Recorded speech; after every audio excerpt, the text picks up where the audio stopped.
being more vulnerable and like sharing more about yourself, and that like seducing part, and kind of flirt with your partner, raise her up, like all of these things can help you feel more comfortable and confident. And that was your first solution. What's your second solution?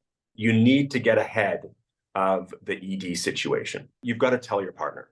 Okay, you've got to tell your partner before it happens. Now there is a time and a place to do this.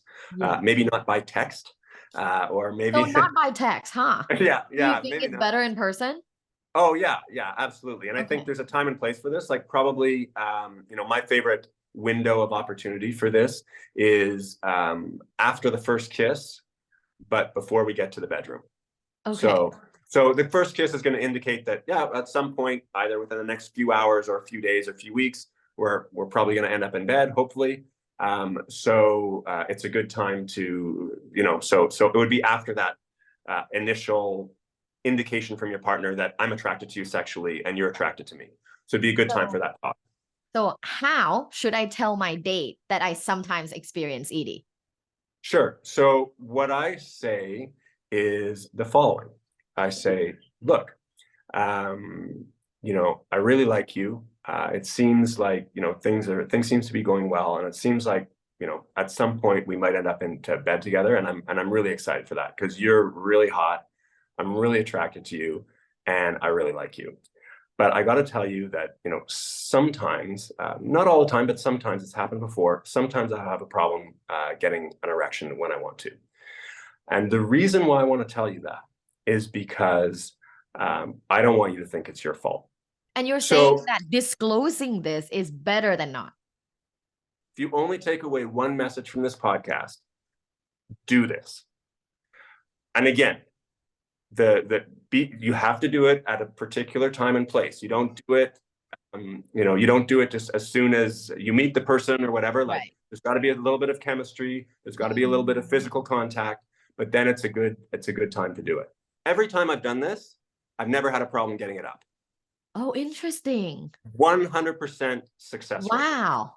But what is more fascinating than that is that my reason for doing it had nothing to do with my erections. My reason for doing it was exactly what you told me, Dr. Tara, at the beginning of this podcast. You said, when my partner didn't get an erection, it didn't make me feel so good. Made me feel kind of crappy. Cognitively, I understand it's not me, but you can't help but feel bad. Like exactly. I understand ED, especially with these people that are like so eager to hook up with me. Like I understand it's not about me, cognitively, I completely understand. They're very attracted to me, but it's still like, there's that 20% of like, oh, like that sucks, I mean, there is no way that I could make myself more vulnerable than telling my potential partner I might not get an erection.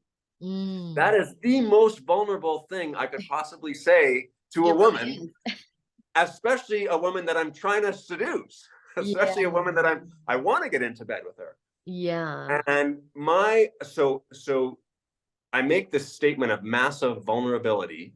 My unconscious is behind me watching. And if the partner says, hey, no problem.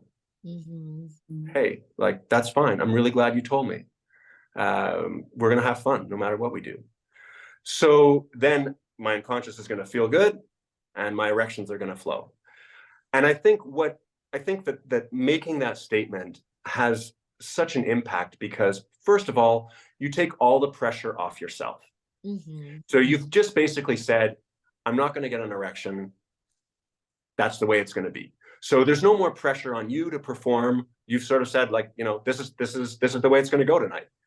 You've taken all the pressure off her because now she doesn't feel like she's got to make sure that you get it up or that her techniques aren't what they are supposed to be.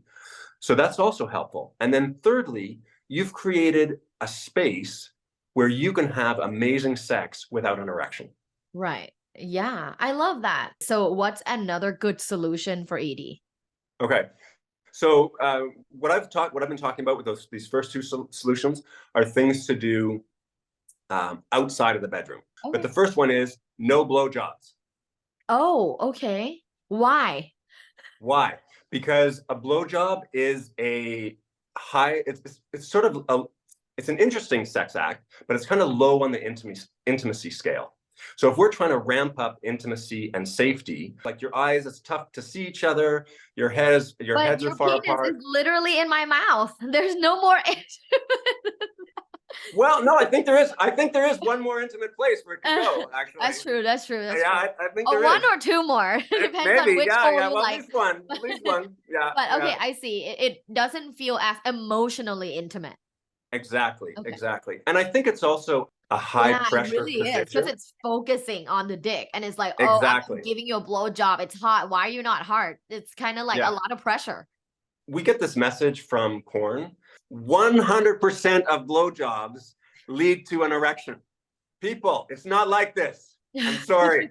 In real The life, truth is not. like it is not like this. So I don't know. It would be interesting to see like the actual batting average on erections and blowjobs. I don't know if it's like I don't In know real what the life, number right? would be, Yeah. but it's certainly not 100%. Really good idea to give oral sex to your partner. So that's an Oh. excellent way to build intimacy and to create an environment that could be conducive for an erection. Because if you can give an orgasm or pleasure to your partner, you're going to feel good. Your unconscious is going to feel good. And there's been a number of times I know when I'm like, oh, okay, I know she's satisfied. Now I can let go and my erection flows that way too. Wow. So Okay, I love that. Just biasly, I love that solution. But I can totally see it psychologically because it takes the pressure of you performing, but you just giving the pleasure. And when you give pleasure and she feels good, it definitely like confidence building. exactly, Yeah. exactly. Wow, these are So such I've got good tips. yeah, You talk about the different types of erections, and I think you talk about three different types of erections. So, what are the three different types of erections? the first one is an excitement erection. Okay. So I would say that the excitement erection is what it sounds like. You know, when you get sexually excited and you see a situation or a person that you feel good about, or that turns you on, or whatever. It's probably an erection that is more associated with younger men or boys. I mean, we've all had times when we got an erection when we even didn't want one because it was in Mhm. some public place, but we were excited by something. Yeah. And second one, I would call them connection erections. So that's when you want to be with somebody, It's like and deeper. it's deeper, it's more emotional. And the third one is a control or power erection. So that's the kind of erection that you can get when you're in a dominant situation. It's also the kind of erection that men get when they watch porn, because they're very much in control. Thing. Yeah, because it's not connection. No, it's You're definitely not not a connecting connection. with No, I anybody. How do you differentiate like the control erection and the excitement erection? Because it seems like similar things, right? Well, I think excitement is just you're excited. There's no power involved. There's no distinction between, are you in a dominant position or are you in a controlling position? Where in a control erection, an example might be like you blindfolded your partner and you're feeding them strawberries or something like that. Like you're Interesting. definitely in control, and it is exciting, but there's this very obvious control element in it as well. Okay, so can a guy choose what erection they get? Oh yeah, absolutely. How do you Absolutely. choose an erection? Well, I think it's the actions that you take leading up to it. That it's Okay. the choices that you make and the actions that you take leading up to it. And I think, you can date, you can be in the you can be in the dating pool because you want to hook up and you're looking for more of an excitement type of situation, or you can be in the dating pool because you're looking to make a connection. And I would argue too that what I have learned in my sexual journey is that it is possible to be in a casual situation, to be in a hookup situation, that have highly intimate sex, and Yeah. aim for that. I've met actually quite a few people that I had casual sex with that was like amazing when I was like traveling. And I don't Mhm. think for I don't it depends on your sexual attitudes, right? Like if you have a restrictive sexual attitude, like your body is not going to let go. Like you're not going to be able to have that intimate, passionate, casual sex. But if your sexual attitude is a little bit more recreational and kind of like sex is, and like a fun activity that I enjoy, then I think there's a little bit more room in your body to relax and to like really connect and enjoy with a casual sex partner. But all in all, I find this really interesting and I think it's really helpful for people. I also find it interesting because the solutions are not the solutions that I have heard. Thanks for listening. This was Love Bites. Love Bites by Dr. Tara. Follow Dr. Tara on social media at lovebites.co. Have an orgasmic day.